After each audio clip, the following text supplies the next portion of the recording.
बच्चों, आज हम कक्षा 10वीं गणित विषय में प्रथम अध्याय जो कि वास्तविक संख्याएं यानी रियल नंबर्स जिन्हें हम कहते हैं, उसके बारे में थोड़ा विस्तार से पढ़ेंगे। वास्तविक संख्याएं कक्षा 10वीं के गणित विषय में पहली यूनिट यानी पहली इकाई का सबसे महत्वपूर्ण भाग है। इस इकाई में कुल 7 अंकों के प्रश्न आने हैं। इन 7 अंकों का विवरण है वस्तुनिष्ठ प्रश्नों की संख्या 1, 2 अंकों के प्रश्नों की संख्या 1, 4 अंकों के प्रश्नों की संख्या 1। इस तरह से कुल 7 अंकों के प्रश्न आएंगे। ये अध्याय वास्तविक संख्याओं का इस दृष्टि से बहुत महत्वपूर्ण है कि इसमें आपको उन्हीं बिंदुओं का, गणित के उन्हीं प्रतिबंधों का अध्ययन करना है जो कि आप पूर्व की कक्षाओं में पढ़ चुके हैं।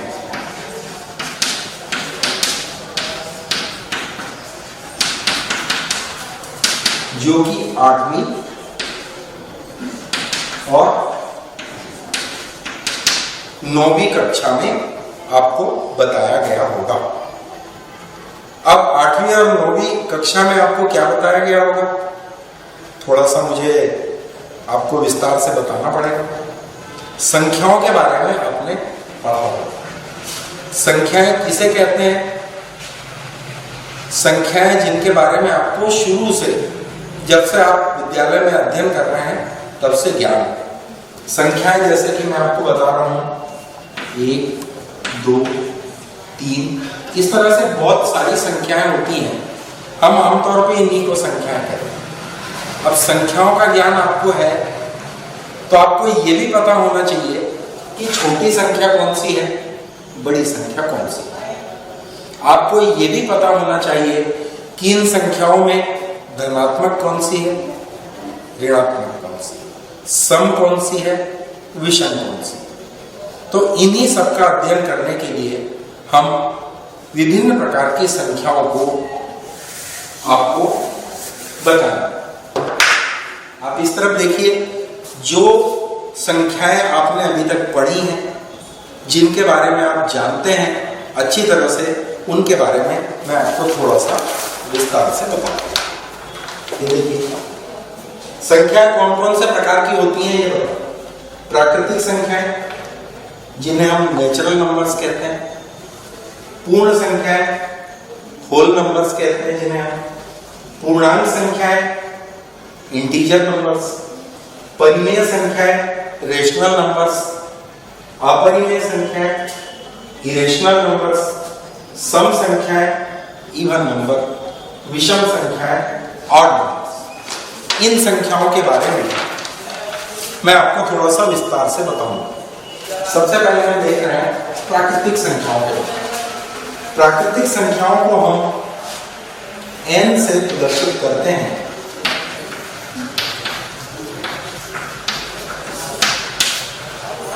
प्राकृतिक संख्याएं 1 से प्रारंभ होती हैं। 1 जोड़ने पर अगला अंक आता है, उसमें और 1 जोड़ा जाए तो उसके आगे का अंक आता है। और इस तरह से हम प्राकृतिक संख्याओं को 1, 2, 3, 4 के रूप में व्यक्त कर सकते हैं, जो कि आगे अनंत तक जाता है। ये चिन्ह अनंत का है, जिसे हम इंफिनिटी भी कहते हैं। इसका मतलब प्राकृतिक संख्याएं 1 से प्रारंभ होती हैं। अब आपके मन में यह प्रश्न आता होगा कि शून्य भी किसी न किसी संख्या का भाग है। तो वे संख्याएं जिनमें शून्य शामिल होता है, वे संख्याएं पूर्ण संख्याएं कहलाती हैं। पूर्ण संख्या, इन्हें हम W से व्यक्त करते हैं क्योंकि ये होल नंबर्स होते हैं। W से व्यक्त करते हैं इन संख्याओं में शून्य शामिल होता है। अनिवार्य रूप से शून्य के कारण ये संख्याएं पूर्ण संख्याएं कहलाती हैं। ये बिल्कुल वैसे ही एक जोड़ने पर उसका अगला अंक, फिर एक जोड़ने पर उसका अगला अंक आता है, और इस तरह ये भी अनंत तक प्रदर्शित की जा सकती हैं। अगली संख्याएं जिनके बारे में आपको मैं बता रहा हूं, पूर्णांक संख्याएं, क्योंकि प्राकृतिक संख्याओं में एक से हमने प्रारंभ किया था, पूर्ण संख्याओं को हमने शून्य से प्रारंभ किया। अब इन संख्याओं में सामने किसी प्रकार का चिन्ह नहीं है, इसका मतलब ये सभी कैसी संख्याएं हुई? धनात्मक संख्याएं। तब आपके मन में प्रश्न आएगा कि ऋणात्मक संख्याएं भी होती हैं। तो वे संख्याएं जिनमें धनात्मक और ऋणात्मक दोनों संख्याएं शामिल होती हैं, शून्य तो शामिल होते ही है, लेकिन वे संख्याएं जिनमें धनात्मक और ऋणात्मक दोनों संख्याएं शामिल होती हैं, वे पूर्णांक संख्याएं कहलाती हैं। और इसे हम आई से प्रदर्शित करते हैं। ये शून्य से प्रारंभ हुई, धन ऋण 1, धन ऋण 2, धन ऋण 3 से लेकर, हो सकता है कि आपको थोड़ा विस्तार से समझ में ना आए, तो इसको मैं एक और तरीके से लिखकर आपको बताता हूं। ये शून्य है। हम यदि इस ओर चलते हैं तो ये दाहिनी ओर है। दाहिनी ओर की जितनी भी संख्याएं हैं, ये सभी संख्याएं धनात्मक संख्याएं होंगी। और शून्य के बाईं ओर हम चलेंगे तो बाईं ओर की जितनी भी संख्याएं होंगी वो सभी ऋणात्मक संख्याएं होंगी। तो देखिए, शून्य के बाद 1, 2, 3, 4, इस तरह से हम यहाँ भी अनंत तक चल सकते हैं। और हम बाईं तरफ चलेंगे तो ऋण 1, ऋण 2, ऋण 3 से लेकर अनंत। इसका मतलब शून्य, धन ऋण 1, धन ऋण 2, धन ऋण 3 के साथ हम इसे व्यक्त करते हैं पूर्ण संख्याओं को। किंतु हम इस तरह से इसका और विस्तार करें तो शून्य के दाहिनी ओर धनात्मक संख्याएं और शून्य के बाईं ओर ऋणात्मक संख्याएं होती हैं। ये 3 संख्याओं के बारे में हो गया। अब हम देखते हैं इन्हीं में सम और विषम संख्याएं कौन सी होती है। सम संख्याओं के बारे में भी थोड़ा सा ज्ञान आपको पूर्व से है। सम संख्याएं, सम संख्याओं को हम ई से प्रदर्शित करेंगे। 2 से प्रारंभ होती हैं सम संख्याओं का पहला अंक 2 है। इसमें यदि हम 2 जोड़े तो इसके आगे का अंक आता है 4। इसमें 2 जोड़े तो इसके आगे का अंक आता है, और इस तरह से इसका विस्तार अनंत तक होता है। यानी सम संख्याएं 2, 4, 6, 8, 10 इस तरह से आगे बढ़ती। हम लेते हैं विषम संख्या। विषम संख्याओं को वो से प्रदर्शित करें। विषम संख्याएं 1 से प्रारंभ होती हैं। ये बहुत ध्यान रखने की बात है। सम संख्याएं 2 से प्रारंभ होंगी, 2 का अंतर होता है, 2 जोड़ने पर अगला अंक। विषम संख्याएं 1 से प्रारंभ होती है, 2 का अंतर होता है, 2 जोड़ने पर अगला अंक आता है, फिर 2 जोड़ने पर अगला अंक आता है। तो हमने अभी तक इन संख्याओं को देखा। अब थोड़ा सा हम संख्याओं में विशेष प्रकार की संख्याओं की ओर जाते हैं। हमें देखना है परिमेय संख्याएं। परिमेय संख्याएं, रेशनल नंबर्स। परिमेय संख्याएं किन्हें कहते हैं? परिमेय संख्याओं का संबंध भिन्न से होता है। भिन्न का मतलब अंश और हर से होता है। वे संख्याएं जो भिन्न के रूप में लिखी जा सकती हैं, यानी जिनमें अंश और हर होता है, वे संख्याएं परिमेय संख्याएं कहलाती हैं। जैसे 1/2,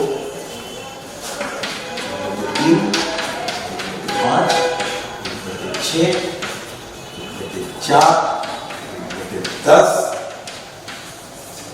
से लेकर अनंत। अभी हमने हर प्रकार की संख्याएं लिखी हैं। परिमेय संख्याओं के ठीक बाद हम अपरिमेय संख्याओं के बारे में भी बात करेंगे। अपरिमेय संख्या यानी इरेशनल नंबर्स।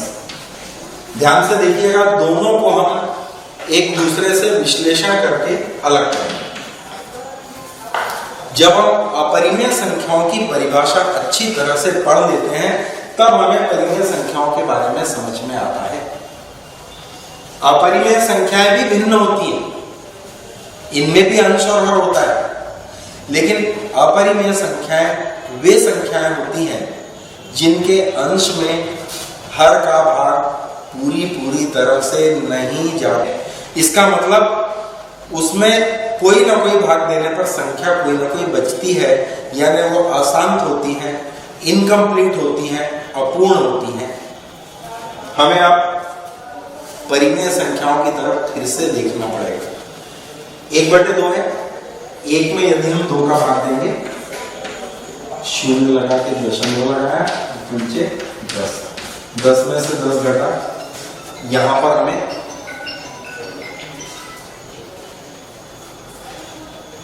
कोई भी राशि बची नहीं मिल रही है। अपरिमेय संख्याओं के बारे में अभी मैं बच्चों आपको बता रहा हूं। अपरिमेय संख्याएं वे संख्याएं होती हैं जिनके अंश में हर का भाग पूरी तरह से नहीं जाता है। 3 हम 1 में 3 का भाग दें, भाग नहीं जाएगा, 0 लगाए, 0 लगा के दशमलव, 3 का 3 में गुणा किए, 9, 10 में से 9 घटा 1 बचा, उतारे 0, फिर 3 बार हमने गुणा किया, फिर 9 आया। इसका मतलब हर में कोई ना कोई एक ऐसी राशि है जो बचते चले, वो संख्या अपूर्ण होंगी। उन संख्याओं को हम किसी भी प्रकार से पूर्ण नहीं कर सकते। इस तरह की संख्याएं अपरिमेय संख्याएं कहलाती हैं। इसका मतलब हमने परिमेय संख्याओं में जो संख्याएं लिखी हैं, इसमें अपरिमेय संख्याएं भी शामिल हैं। इसका मतलब परिमेय संख्याओं की थोड़ी सी परिभाषा हमको बदलना है। वे संख्याएं परिमेय संख्याएं कहलाती हैं जिनका हर 2, 4, 5 या 10 के गुणांकों में शामिल होता है।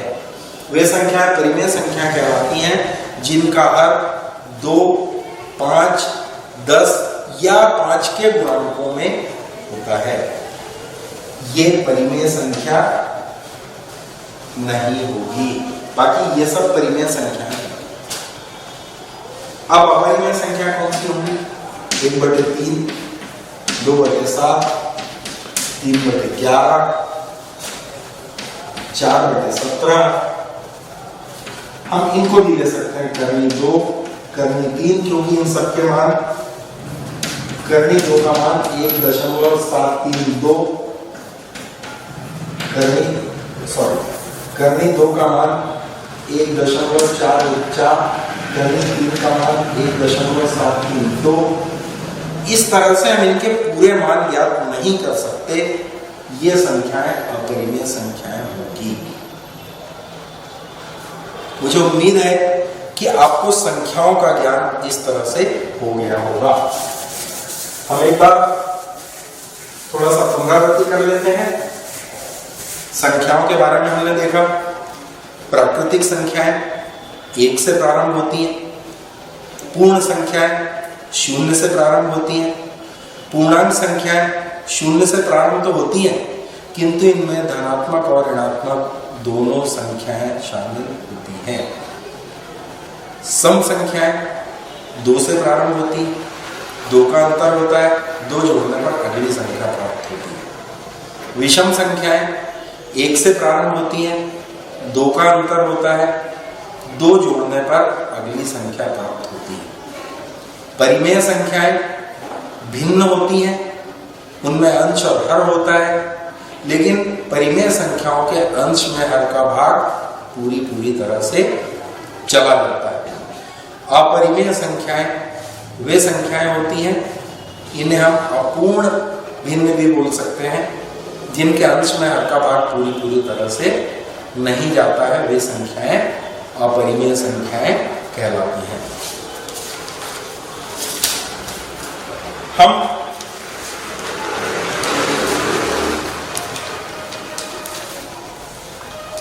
एक छोटे से बिंदु की तरफ और चलते हैं, जो सबसे महत्वपूर्ण बिंदु है, जिसके बारे में हमने आपको सबसे शुरू में बताया था कि कक्षा 10वीं की जो पहली इकाई है, उस पहली इकाई में एक प्रश्न 2 अंक का आएगा और एक प्रश्न 4 अंक का आएगा। जो 2 अंक का प्रश्न है बहुत ही सरल, बहुत ही अच्छा वो पॉइंट है जिसे कि आप प्राथमिक कक्षाओं से पढ़ना जानते हैं, जिसे मैं यहां पर लिख रहा हूं। लघुत्तम समापवर्ग और महत्तम समापवर्ग।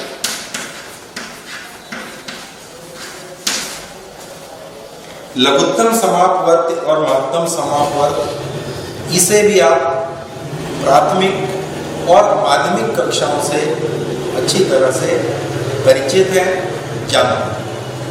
इसकी बहुत ही सरल परिभाषा है, बहुत छोटी सी जानकारी है, जिसे याद रखने का तरीका भी बिल्कुल सरल है। लघुत्तम समापवर्ग को हम आमतौर पर LCM कहते हैं, महत्तम समापवर्ग को हम आमतौर पर HCF कहते हैं। इसका मतलब क्या हुआ?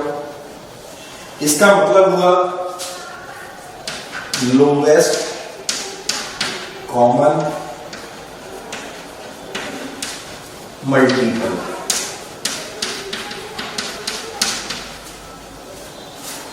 HCF का मतलब हाईएस्ट कॉमन फैक्टर। लघुत्तम और महत्तम की बहुत ही आसान परिभाषा है, बहुत आसान, सरल। थोड़ा सा यहां ध्यान, लघुत्तम और महत्तम को यहां ध्यान दीजिए, फिर बाद में इसको हम बिल्कुल विस्तार से हम इसको पढ़ेंगे। लघुत्तम समापवर्ग यानी लोवेस्ट कॉमन मल्टीपल का बिल्कुल छोटा सा याद रखने का, संख्याओं में प्रत्येक अभाज्य गुणनखंड की सबसे बड़ी घात का गुणनफल। संख्याओं में प्रत्येक अभाज्य गुणनखंड की सबसे बड़ी घात का गुणनफल। महत्तम समापवर्ग, संख्याओं में प्रत्येक उभयनिष्ठ अभाज्य गुणनखंड की सबसे छोटी घात का गुणनफल। हम लघुत्तम और महत्तम को थोड़ा सा विस्तार से अलग से पढ़ते, अलग से इसीलिए पढ़ते हैं कि लघुत्तम और महत्तम को हमें जिस तरह से समझना है। देखिए, लघुत्तम और महत्तम को समझने का जो छोटा सा तरीका है, जब तक हम कोई ना कोई उदाहरण नहीं लेंगे तब तक हमें लघुत्तम और महत्तम समझ में अच्छी तरह से नहीं आएगी। हम कोई ना कोई भी एक उदाहरण लेते हैं।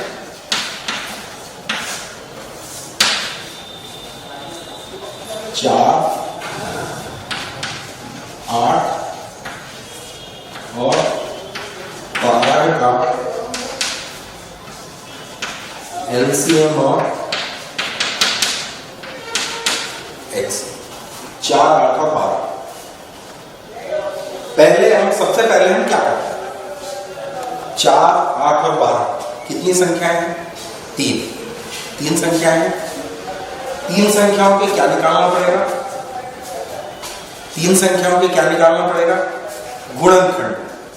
गुणनखंड हमें सबसे पहले निकालना पड़ेगा 4 के गुणनखंड में यहां निकाल कर बता रहा हूं। 2 गुणित 2। उसके बाद हम 8 के गुणनखंड निकालेंगे। 2 चौक 8, 2 दूनी 4।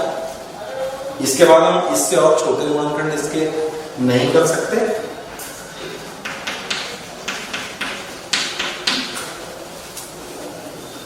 बारह के गुणनखंड 2 6 12, 2 3 6।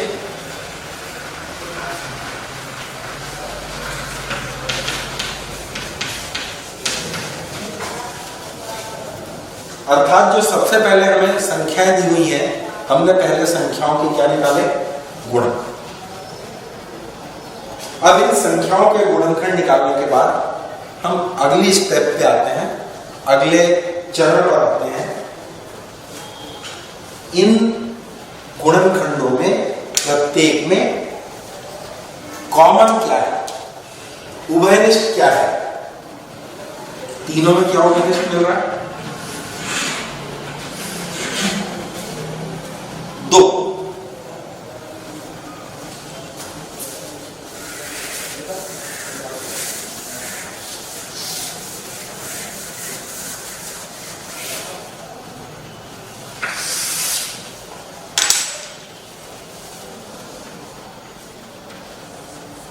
ये हमने अलग से लिख लिया। तो फिर देखते हैं।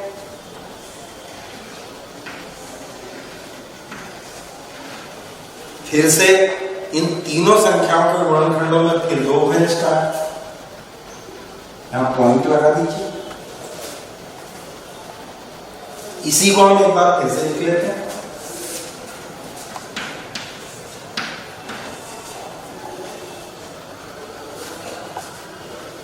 ये 2 बार कॉमन आया। उभयनिष्ठ शब्द का हम बार बार इस्तेमाल करते हैं कि उभयनिष्ठ यानी कॉमन क्या है। अब हम आते हैं कि लघुत्तम और महत्तम की परिभाषा बनती कैसे। 2 या 2 से अधिक संख्याओं का महत्तम समापवर्त और लघुत्तम समापवर्त लिखेंगे कैसे? डेफिनेशन कैसे होगी, परिभाषा कैसे?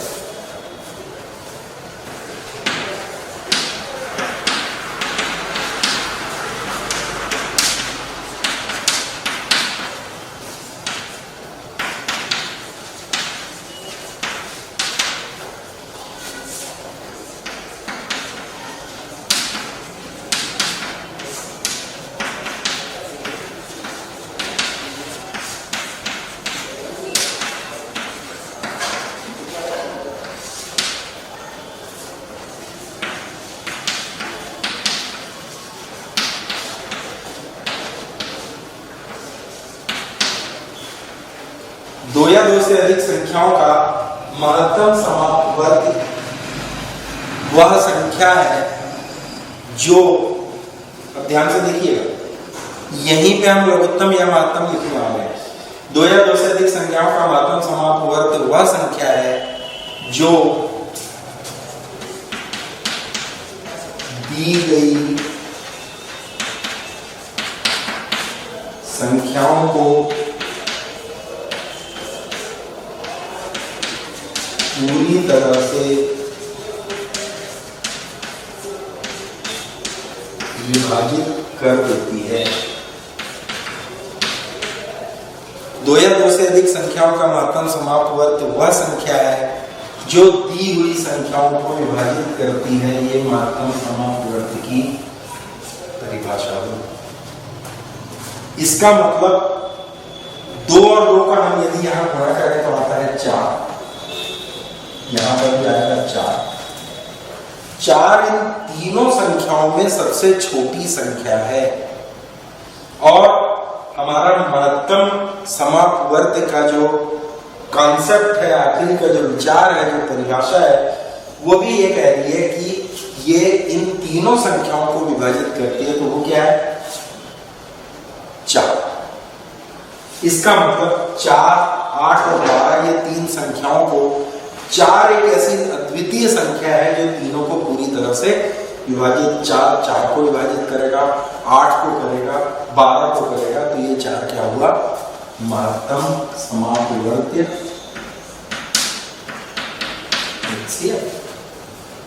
अब हम फिर से एक बार दोहरा लेते हैं महत्तम समापवर्त की परिभाषा।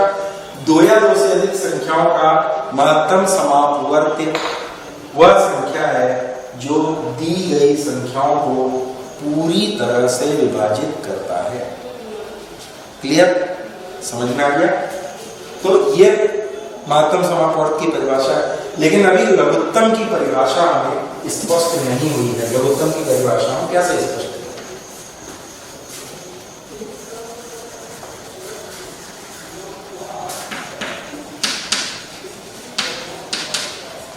थोड़ा सा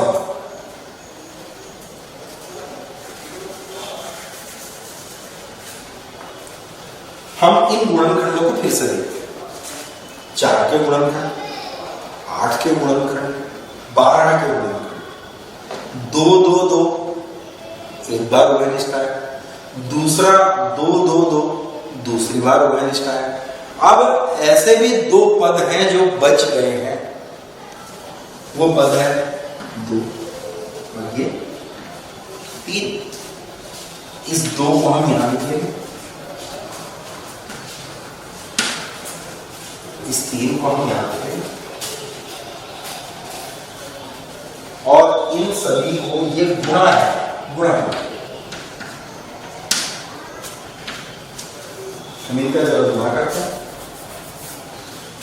2 दूनी 4, 4 दूनी 8, 8 दिया 14।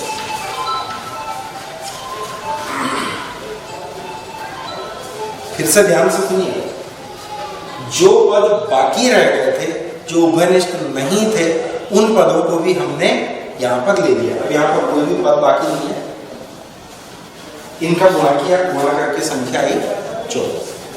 अब हम लघुत्तम की परिभाषा ले रहे हैं। 2 या 2 से अधिक संख्याओं का लघुत्तम समापवर्त्य वह संख्या है। लघुत्तम समापवर्त्य ध्यान से देखिए, लघुत्तम समापवर्त्य में बड़ी संख्या आ रही है, महत्तम समापवर्त्य में कौन सी संख्या थी? छोटी, यानी दी गई संख्याओं का सबसे छोटा पद था, वो सभी पदों को विभाजित कर रहा। लेकिन महत्तम में इन तीनों संख्याओं से भी बड़ा पद गुणनफल के रूप में हमें प्राप्त हुआ है। महत्तम की परिभाषा, लघुत्तम की परिभाषा हम ध्यान से फिर से रिपीट करते हैं। 2 या 2 से अधिक संख्याओं का लघुत्तम समापवर्त्य वह संख्या है, ये दी गई संख्याओं से पूरी तरह से विभाजित हो जाती है। अब हम लघुत्तम और महत्तम के कुछ और उदाहरणों को आपके सामने लेते हैं। 6, 24 और 48 का लघुत्तम और महत्तम समापवर्त्य ज्ञात करना। 6, 24 और 48, इनमें क्या करना पड़ेगा? 6, 24 और 48 के हमें गुणनखंड निकालने होंगे। 6 के गुणनखंड बहुत आसान है, 2 गुणे 3। 24 के गुणनखंड के लिए हम बहुत सरल विधि, जो कि प्राथमिक कक्षाओं में आप पढ़ चुके हैं, 2 से 24 का हम भाग करेंगे, तो 12 24, 2 से 12 का फिर हम भाग करेंगे, 2 6 12, 2 6, 2 का 2 में 3 बार गुणा, गुणे 3, 2 गुणे 2 गुणे 2 गुणे 3। इसी तरह से हम 48 के गुणनखंड करेंगे, 2 से 24 गुणे 48, 12 24, 2 6 12, ये 6, 2 का 2 में 4 बार गुणा, गुणे 3।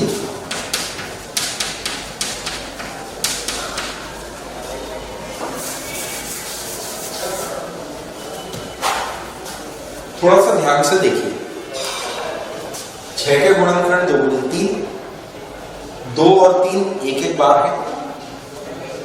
24, 2 का 2 में 3 बार गुणा, 3। 48, 2 का 2 में 4 बार गुणा। हमें लघुत्तम और महत्तम निकालने हैं। सबसे पहले हम इन तीनों संख्याओं के उभयनिष्ठ गुणनखंडों को देखेंगे। उभयनिष्ठ गुणनखंड 2, 2, 2 तीनों संख्याओं में कॉमन है, उसको हम यहां पर लिखेंगे। ठीक है, तीनों में हमने 2, 2 लिख लिया। यहां पर भी हम 2 को लिखेंगे। क्यों लिखेंगे? क्योंकि ये दोनों में उभयनिष्ठ है। अब हम देखते हैं यहां पर 3 है, 3 इसमें उभयनिष्ठ है, इसमें उभयनिष्ठ है। हम यहां पर 3 को ले लें। अब हम थोड़ा परिभाषा को याद करते हैं। 2 या 2 से अधिक संख्याओं का लघुत्तम समापवर्ती वह संख्या है जो दी गई संख्याओं से पूरी तरह से विभाजित हो जाती है। यानी लघुत्तम जो आने वाला है वो दी गई संख्याओं से पूरी तरह से विभाजित होगा। इसका मतलब 6, 24, 48 इन तीनों से वो विभाजित होने वाली संख्या को या तो 48 रहेगी या इससे बढ़ेगी। इस बात को ध्यान रखना। किंतु महत्तम की परिभाषा हम यदि याद करते हैं, 2 या 2 से अधिक संख्याओं का महत्तम समापवर्ती वह संख्या है जो दी हुई संख्याओं को यानी 6, 24 और 48 को पूरी तरह से विभाजित करता है। इसके बाद यहाँ पर कोई उभयनिष्ठ हम ले नहीं सकते, तो इससे बड़ी कोई संख्या होगी नहीं। अब 2 में 3 का गुणा करिए, 6 से अधिक कोई संख्या नहीं आएगी। 6 को देखिए, 6 से 6, 24 और 48 ये पूरी तरह से विभाजित हो रहे हैं। 6 का 6 में भाग 1 बार जाएगा, 6 का 24 में भाग 4 बार जाएगा, 6 का 48 में भाग 8 बार जाएगा। और ये संख्याएं पूरी तरह से इस 6 से विभाजित हो जाएंगी। तो इन तीनों संख्याओं का महत्तम समापवर्ती यानी एलसीएम क्या आएगा? 6। हम लघुत्तम और महत्तम दोनों संख्याओं को निकाल रहे हैं, दोनों पदों को निकाल रहे हैं। तो सबसे पहले हमें महत्तम समापवर्ती प्राप्त हो। अब लघुत्तम समापवर्ती में इस चीज का ध्यान रखिए कि हमें उभयनिष्ठ तो लेना है, लेकिन कोई भी पद छूटना नहीं चाहिए। यहां पर हम ध्यान से देखते हैं, पहले पद की तो दोनों संख्याओं में से हमने उभयनिष्ठ ले लिया, खत्म हो गया, वहां कुछ बचा नहीं। दूसरे में यहां देखते हैं, यहां पर 2 है, यहां पर भी 2 है। हम लघुत्तम में इस 2 को फिर गुणा के रूप में,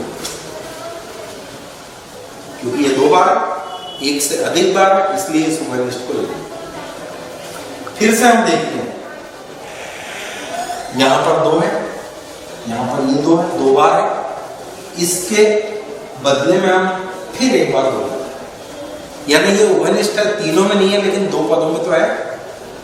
अब पूरे गुणनखंडों में ध्यान से देखिए, कुछ और छूट रहा है, वो है ये। हम इसको भी ले लेते हैं। अब ध्यान से देखना पड़ेगा कि कुछ चीज छोटी तो नहीं, क्योंकि गणित एक ऐसा विषय है जिसमें आपको पूरे अंकों को लेने का अधिकार है। आपको पूरे अंक मिल सकते हैं, बशर्ते कि आपको ध्यान देना पड़े। 2, 2 हमने 2 बार किया, पहले 1 बार आया, 2 और 3, उसके बाद 2, 2 1 बार आया, फिर 1 बार और आया, और फिर केवल 1, 2 जो बचा था वो हमने ले लिया। अब इनका आपस में गुणा करते हैं, 2 दूनी 4, 4 दूनी 8, 8 दूनी 16, 16 किया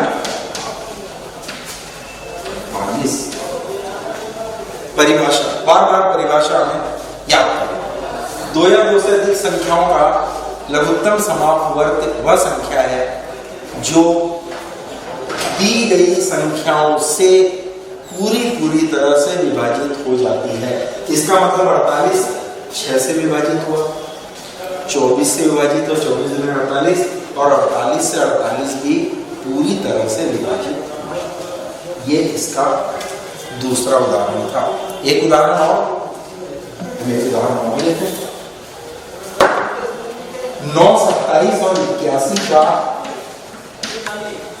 एलसीएम, और हम 9 के गुणनखंड क्या करेंगे? 3 गुणित 3। 27 के गुणनखंड क्या करेंगे? 3 में 27, 3 9।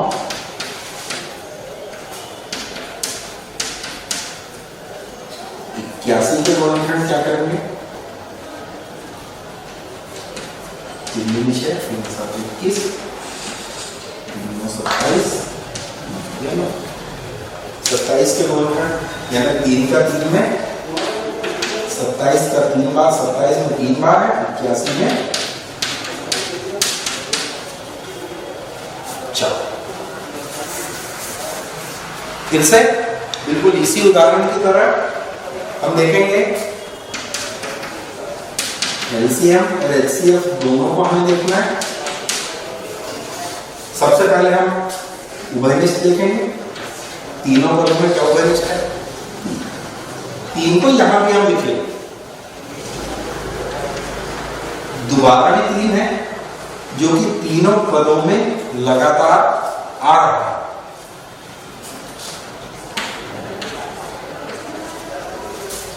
अब यहां पर ना तो 3 और कोई पद बचा है और ना हम ले सकते हैं। इसका मतलब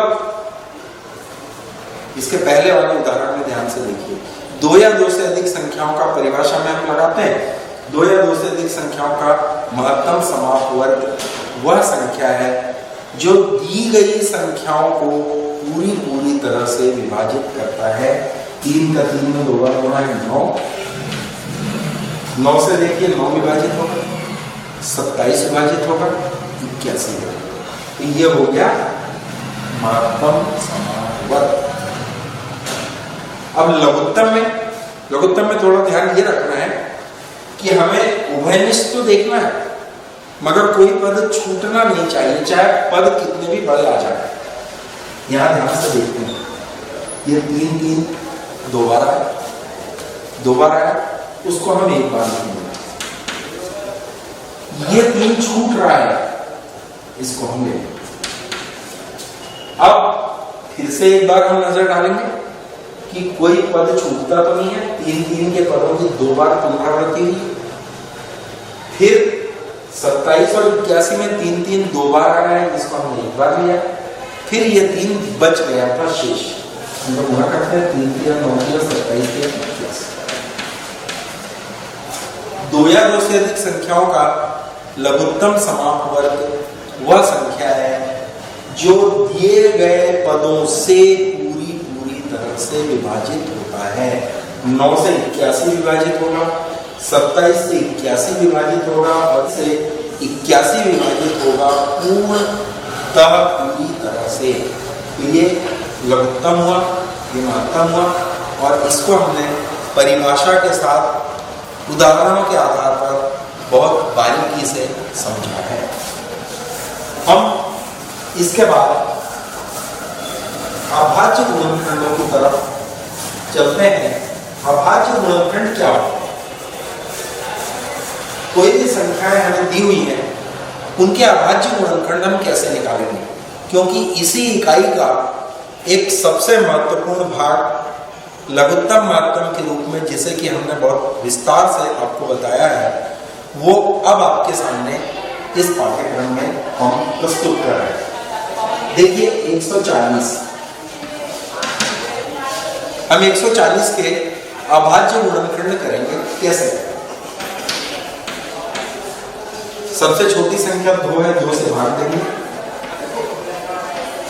फिर 2 से इसको भाग देंगे, फिर हम 5 से भाग देंगे। ठीक है,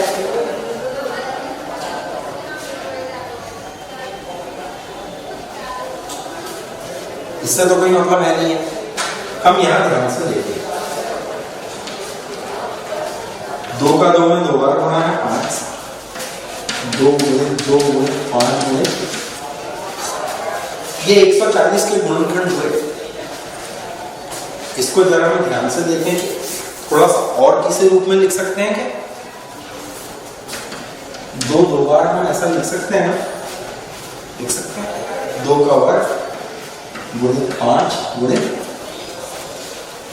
केवल हमें अभाज्य गुणनखंड बताना है, हमें केवल अभाज्य गुणनखंड बताना है कि अभाज्य गुणनखंड इस तरह से हम कर सकते हैं। उसी प्रकार से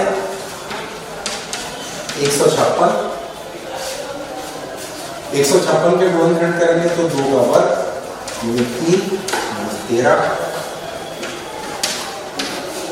मैं गुणनखंड करके भी बता रहा हूं, 14 16, 2 से 2 6, 2 18, 3 9, 2 का 2 में 2 बार गुणा, गुणे 3 गुणे 13।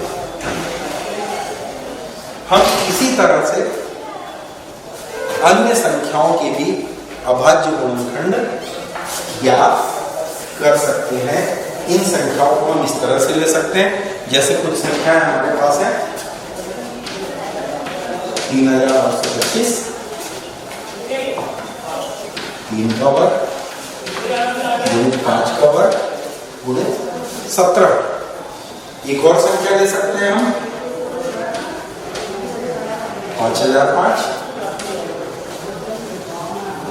5 गुणे 7 गुणे 11 गुणे 13। इन संख्याओं को बताने का तात्पर्य यह है कि हम इनके ऐसे गुणनखंड ले रहे हैं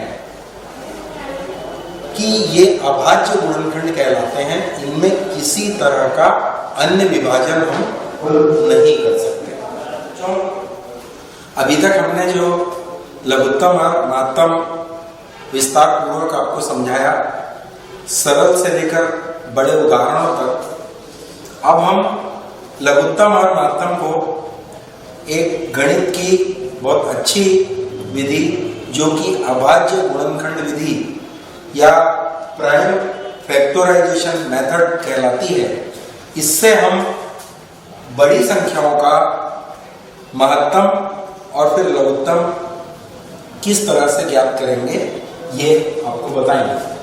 एक मैं सरल उदाहरण ले रहा हूं, थोड़ा सा बड़ा भी है लेकिन सरल है।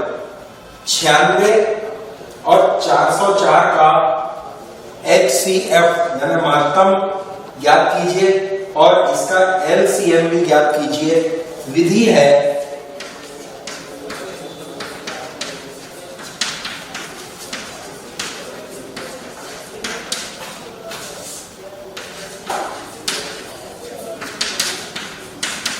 अभाज्य गुणनखंड विधि।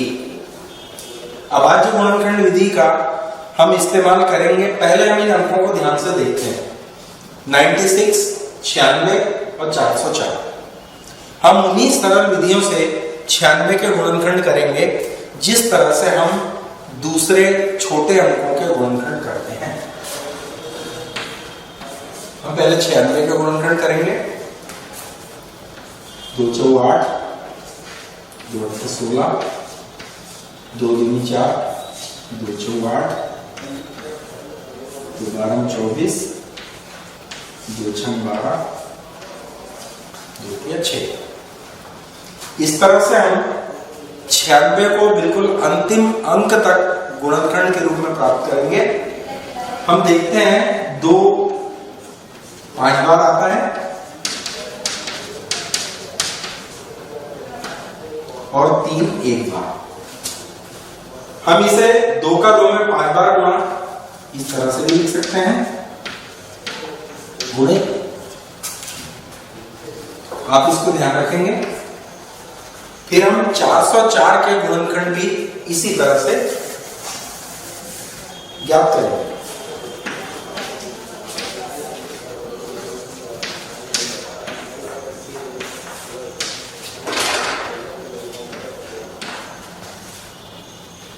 अब हम इससे छोटे गुणनखंड 404 के नहीं कर सकते।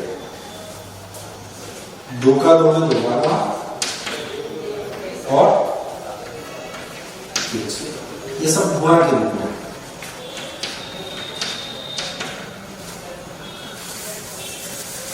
हम इसे इसी तरह से लिख सकते हैं 2 का वर्ग गुणित 101। प्रश्न को ध्यान से देखें। 96 और 404 का HCF यानी महत्तम समापवर्त ज्ञात कीजिए। पहले हमें इन गुणनखंडों से महत्तम समापवर्त निकालना है, यानी हमें महत्तम समापवर्त की परिभाषा मन में दोहरानी पड़ेगी। महत्तम समापवर्त की परिभाषा एक बार मैं फिर से दोहरा देता हूं। 2 या 2 से अधिक संख्याओं का महत्तम समापवर्त वह संख्या है जो दी गई संख्याओं को पूरी तरह से विभाजित करे। इसका मतलब महत्तम जो है वो छोटी संख्या होगी, दोनों संख्याओं के गुणनखंडों में उभयनिष्ठ होगी और वो दोनों संख्याओं को पूरी तरह से विभाजित करेगी। यहाँ हम ध्यान से देखते हैं, यदि हमने छोटे छोटे अंकों को देखा है तो बहुत ध्यान से हम देखेंगे। 2 जो है वो दोनों पदों में है, फिर ये 2 भी दोनों पदों में है। इसके बाद अब आगे के जितने भी गुणनखंड के पद हैं वो दूसरे अंक के गुणनखंड के पदों से नहीं मिल रहे हैं, यानी उनकी पुनरावृत्ति या वो बार बार आने की स्थिति में नहीं है। तो 2 कितने बार आया? 2 बार। ये हमारा क्या होगा परिभाषा के अनुसार?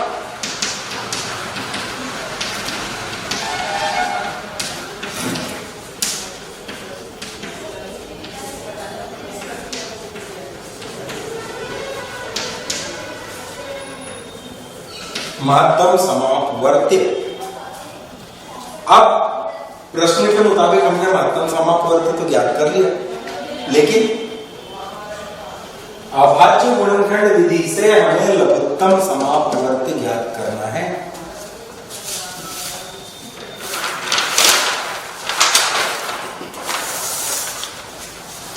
मैं आपको अभाज्य गुणनखंड विधि से लघुत्तम ज्ञात करने का सूत्र बता रहा हूं, ध्यान से देखिए।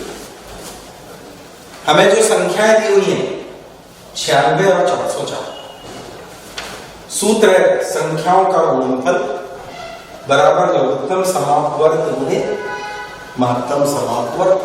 बहुत महत्वपूर्ण सूत्र है।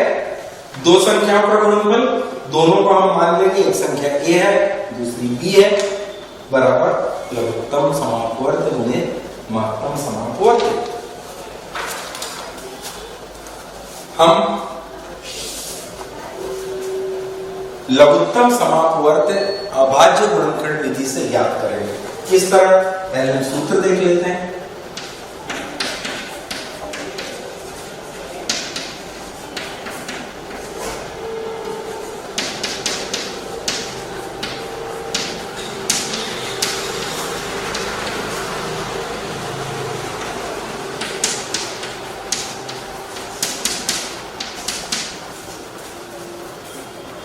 दो संख्याओं का गुणनफल बराबर लघुत्तम समापवर्त गुणित महत्तम समापवर्त।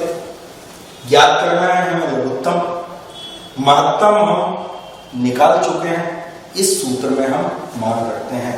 2 संख्याओं के गुणनफल को हम उनको A और B मान लेते हैं, तो A गुणित B बराबर LCM गुणित HCF। हमें ज्ञात क्या करना है? LCM। हम LCM ज्ञात करेंगे तो HCF का इन दोनों संख्याओं के गुणनफल में भाग होगा।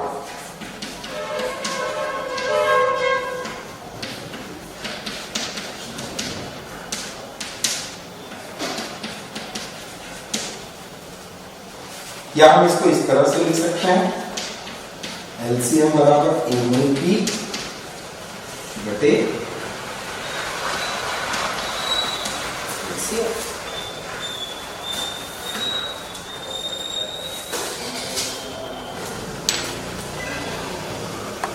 एलसीएम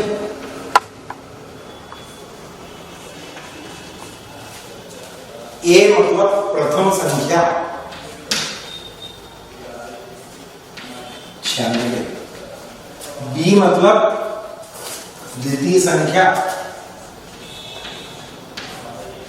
404 बटे एचसीएफ महत्तम समापवर्त 96 गुणित 404 बटे 4। बिल्कुल आसान विधि है।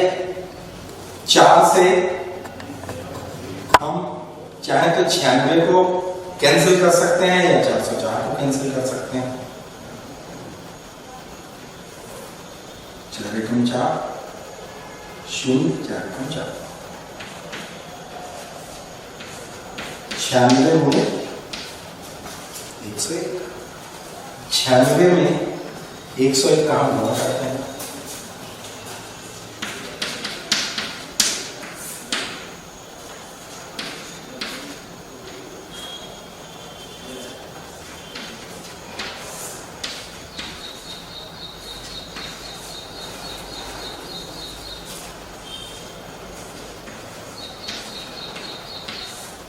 नौ 9696 हमारा लघुत्तम समवर्ती आसानी से ज्ञात हो गया।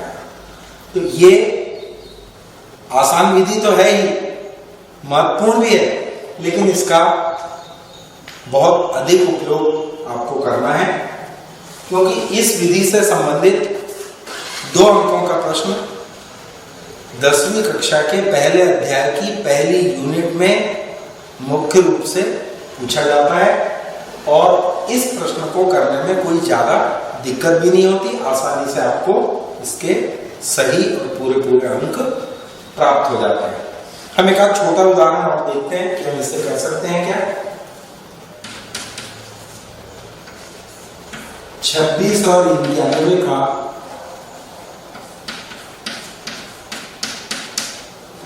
HCF याद कीजिए और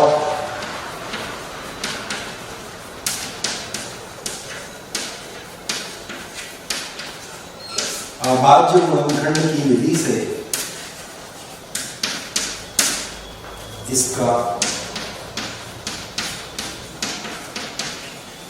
एलसीएम भी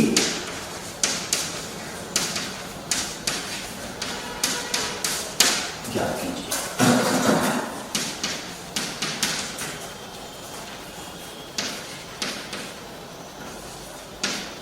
हम इसके गुणनखंड करेंगे बहुत आसानी से और बहुत जल्दी। 26 को हम लिख सकते हैं 2 गुणित 13 के 2 गुणनखंडों के रूप में। 91 को लिख सकते हैं 7 गुणित 13 के। अब हमें सबसे पहले इसका HCF यानी महत्तम समापवर्ती ज्ञात करना है। महत्तम समापवर्ती ज्ञात करने के लिए फिर वही परिभाषा याद कीजिए। 2 या 2 से अधिक संख्याओं का महत्तम समापवर्ती वह संख्या है जो दी गई संख्याओं को पूरी तरह से विभाजित करे। यहां पर देखिए कि उभयनिष्ठ कॉमन 13 है और केवल 13 ही है, तो 13 एक ऐसी संख्या होगी जो कि महत्तम होगी, जो कि 26 और 91 को पूरी तरह से विभाजित करेगी। अब हम इसका एलसीएम निकालते हैं। एलसीएम अभाज्य गुणनखंड की विधि से अभी मैंने आपको बताया 2 संख्याओं का गुणनफल बराबर एलसीएम गुणित HCF। इसे हम 3 प्रकार से और हल कर सकते हैं, बहुत महत्वपूर्ण सूत्र है। इसको ध्यान रखिएगा कि यदि हमें एलसीएम निकालना है तो A गुणित B बटे HCF। यदि HCF निकालना है तो A गुणित B बटे एलसीएम, और इसी तरह से हम 2 अंकों को भी ज्ञात कर सकते हैं यदि हमें अंक पूछे जाए। लेकिन यहाँ पर इस तरह के क्वेश्चन नहीं आएंगे, केवल आपको लघुत्तम या महत्तम ज्ञात करना है। हम सूत्र यहाँ पर अप्लाई करेंगे लघुत्तम का, a गुणित b बटे HCF, a गुणित b दोनों संख्याओं का गुणनफल 26 गुणित 91 बटे 13। 13 से 26 2 बार विभाजित होगा, 2 का 91 में गुणा करेंगे, 2 एकम 2, 2 9। ये लघुत्तम समापवर्त्य होगा जो कि हम आसानी से ज्ञात कर सकते हैं। और चूंकि पहली इकाई के पहले अध्याय के पाठ्यक्रम में इस भाग से 2 अंकों के प्रश्न पूछे जाएंगे और इस आसान प्रश्न को अच्छी तरह से बहुत सारे उदाहरणों के साथ जो कि पाठ्य पुस्तक में दिए हैं अभ्यास करके हम 2 अंकों को प्राप्त करना निश्चित कर सकते हैं। जैसा कि मैंने आपको सबसे पहले संख्याओं के बारे में बताया कि संख्याएं क्या होती हैं। संख्याओं का ज्ञान आपको पूर्व से है। प्राकृतिक संख्याएं, पूर्ण संख्याएं, पूर्णांक संख्याएं, सम संख्याएं, विषम संख्याएं, परिमेय संख्याएं, अपरिमेय संख्याएं। इनको सरल उदाहरणों से हमने देखा भी। इसी तरह से हमने लघुत्तम और महत्तम को बहुत सूक्ष्मता से छोटे छोटे उदाहरणों के द्वारा आपको बताया और ये बताया कि लघुत्तम और महत्तम वास्तव में क्या होते हैं, इनकी परिभाषा क्या होती है। लघुत्तम और महत्तम की परिभाषा एक बार मैं फिर से आप लोगों को याद दिलाना चाहता हूँ। अच्छी तरह से अभ्यास करने पर जल्दी याद हो जाए। 2 या 2 से अधिक संख्याओं का लघुत्तम समापवर्त्य वह संख्या है जो दी गई संख्याओं से पूरी तरह से विभाजित हो जाए। इसी तरह महत्तम समापवर्त्य की परिभाषा 2 या 2 से अधिक संख्याओं का महत्तम समापवर्त्य वह संख्या है जो दी हुई संख्याओं को पूरी तरह से विभाजित कर दे। हमने अभाज्य गुणनखंड की विधि से सबसे पहले महत्तम ज्ञात करना और फिर बहुत सरल सूत्र की सहायता से लघुत्तम ज्ञात करना सीखा। इसके उदाहरण आप लोगों को बताए जो कि आपके लिए निश्चित रूप से बहुत महत्वपूर्ण होंगे और सरल है, इसलिए इनका अभ्यास करना कोई ज्यादा कठिन नहीं है। अध्याय 1 के वास्तविक संख्याओं के दूसरे भाग में यूक्लिडियन विभाजन विधि से गुणनखंड करने को आगे बताया जाएगा। ये भी बहुत महत्वपूर्ण भाग है जो कि 4 अंकों के प्रश्न के रूप में पूछा जाएगा। इसके बाद इसी भाग को आपको बहुत अच्छे से समझना